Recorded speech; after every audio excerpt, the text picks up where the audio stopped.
Hola, ¿qué tal? Mi nombre es Ian Yael Vargas Villegas, alumno en la licenciatura de Administración de Empresas en el Colegio Academy. El día de hoy impartiremos la evaluación final a cargo del maestro Juan Manuel Reyes en materia de Derecho Fiscal.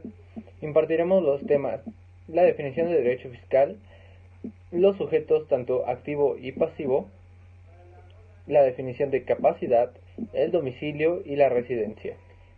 Para introducirnos a este tema, nos hacemos la pregunta de qué es derecho fiscal, y lo definimos como la rama del derecho público que comprende el conjunto de normas jurídicas que regulan las relaciones jurídicas del Estado en carácter de autoridad fiscal y a los gobernados en carácter de los contribuyentes.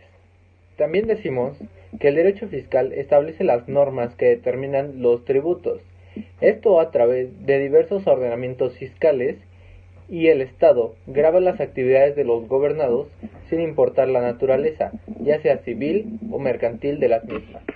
Y el derecho fiscal en el Estado, en virtud de su potestad tributaria, determina los ingresos para cubrir el presupuesto de los egresos de la Federación, de los estados o de los municipios. También administra los recursos provenientes de los contribuyentes y las aplica al gasto público. Tiene la capacidad de goce de facultades para comprobar y vigilar el cumplimiento de las obligaciones fiscales a cargo de los contribuyentes, así como también tiene la virtud de atender y resolver los medios de los contribuyentes en virtud de los controversias que se susciten en relación jurídico-tributarias. Fundamento legal. Los mexicanos tenemos como obligación contribuir al gasto público. Esta obligación se encuentra contemplada en el artículo 31, fracción cuarta, de la Constitución Política de los Estados Unidos Mexicanos, y establece, artículo 31, son obligaciones de los mexicanos, fracción cuarta, contribuir para los gastos públicos, así de la Federación como de los estados, de la Ciudad de México y del municipio en que residan, de la manera proporcional y equitativa que dispongan las leyes. Y es en esta disposición constitucional que tiene su fundamento el derecho fiscal, y en la cual se encuentran consagrados los principios de capacidad contributiva, igualdad tributaria, reserva de ley y destino. Pasando al siguiente tema, nos encontramos con los sujetos del derecho fiscal. Estos los dividimos en dos: el sujeto activo y el sujeto pasivo.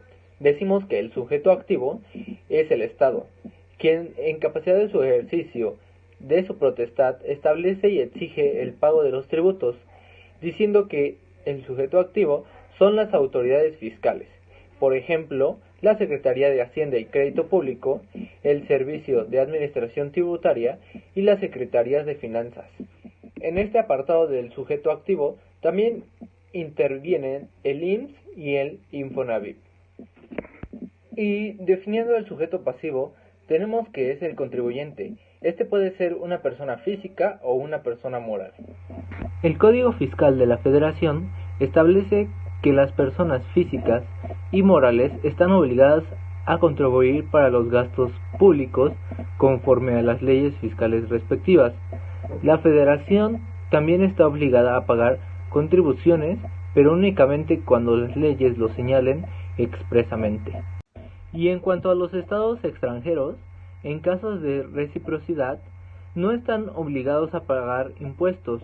Además, el código establece la posibilidad de que ciertas personas no estén obligadas a pagar contribuciones y únicamente tendrán las otras obligaciones que expresamente establezcan. Y bueno, posteriormente pasamos a nuestros tres subtemas, el cual es capacidad, domicilio y residencia. Y como capacidad jurídica, decimos que es uno de los atributos de la personalidad, y si bien las legislaciones tanto federal como local de México no la definen, y podemos entenderla según la doctrina como la aptitud de una persona de tener obligaciones y derechos y al mismo tiempo ejercerlos. Y esta capacidad se divide en dos. Se divide en capacidad de goce y capacidad de ejercicio. La llamada capacidad de goce, y la primera que tenemos, es la que se refiere a adquirir derechos y obligaciones, y esta se adquiere solo al nacer. La capacidad de ejercicio se adquiere al obtener la mayoría de edad, o en todo caso hay excepciones, como por ejemplo los menores emancipados. Estos pueden administrar libremente sus bienes, sin embargo no pueden venderlos, no pueden donarlos o de otra manera transferir propiedades, en todo caso de la autorización de un juez en materia civil o en materia familiar, según sea el caso. Pasando al segundo subtema, tenemos el domicilio fiscal. Encontramos un fundamento legal en el artículo 10 del Código Fiscal de la Federación, y decimos que se considera domicilio fiscal, en caso de las personas físicas, el local en el que se encuentran el principal asiento de sus negocios, o bien el que utilizan para el desempeño de sus actividades. Esto sería el domicilio fiscal de los contribuyentes. Siendo así, el que se encuentra real y materialmente la administración de sus principales negocios. Y por último, nuestro tercer subtema, la residencia. Y tenemos que la residencia fiscal es un concepto que nos permite saber en qué país tributa un contribuyente, coincidiendo usualmente con la ubicación física de la persona. También decimos que la residencia fiscal es el lugar en donde el individuo tiene obligaciones fiscales, debiendo declarar sus rentas y pagar sus impuestos. También cabe señalar que este concepto es muy similar al domicilio fiscal, solo que este último se utiliza para hacer referencia a personas jurídicas, o sea, empresas. Y bueno, para concluir, tenemos que con la globalización es muy fácil que una persona pueda nacer y vivir en un país durante un determinado tiempo y después migrar y poder hacer negocios en otro. Para esto nos sirve la residencia, el domicilio y la capacidad de nuestros sujetos. Así, el derecho fiscal tiene la capacidad de saber las actividades en el lugar y en la forma en que los contribuyentes la ejecutan.